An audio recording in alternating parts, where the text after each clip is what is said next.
avez repéré que depuis quelques jours, depuis 3 jours, l'épître est tirée des Actes des Apôtres et nous raconte le témoignage des apôtres de la résurrection de Jésus.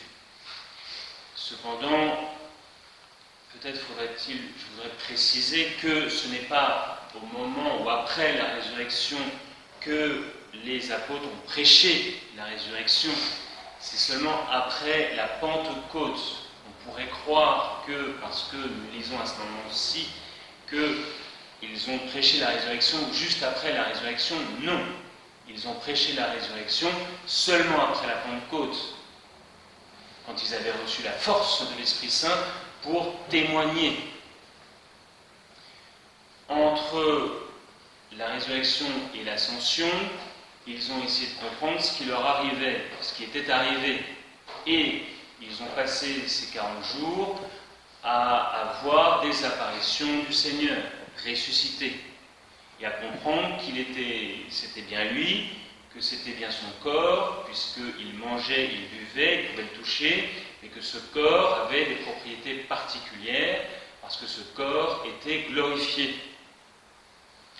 Donc, dans les Actes des Apôtres, il ne témoigne de cette résurrection qu'après la Pentecôte. Voilà, donc ça, c'était important de bien se souvenir de cela.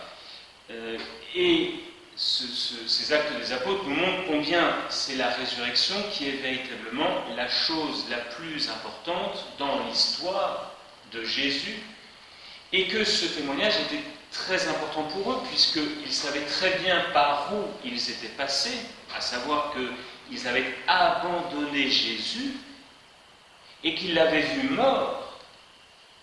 Et donc, celui qu'ils avaient vu après la résurrection, ils ne pouvaient pas nier que c'était Jésus, et il fallait qu'ils en témoignent.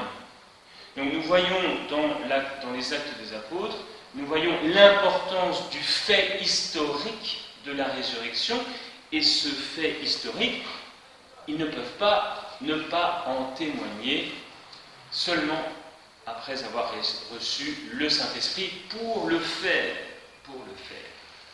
Nous comprenons bien qu'à la fois cette résurrection est un fait historique qu'ils ne peuvent pas nier, mais ils ont besoin du Saint-Esprit pour pouvoir en témoigner. Eh bien, nous aussi, nous sommes invités d'abord à connaître cette résurrection. C'est pour ça que nous avons tous ces textes qui racontent les apparitions. Donc, au cours de cette octave de Pâques, nous avons toutes ces apparitions. Aujourd'hui, nous avons la 3e apparition de Jésus ressuscité. Nous avons ces apparitions et les apôtres vont découvrir ce Jésus avec son corps glorieux, et cette chose qu'ils vont voir pendant 40 jours, ce n'est seulement que plus tard qu'ils en témoigneront après avoir reçu le Saint-Esprit. Alors, apprenons à découvrir au cours de ces jours, au cours desquels nous fêtons Pâques, puisque nous sommes dans l'octave de Pâques, découvrons et connaissons, sachons bien quelles sont les apparitions que Jésus a faites, et en particulier donc celle-ci qui est la 2e pêche miraculeuse. Il y a eu la première bien avant le début du ministère de Jésus, et puis cette 2e pêche miraculeuse qui a permis à Jésus de manger avec ses apôtres. Au nom du Père, du Fils et du Saint-Esprit, ainsi soit.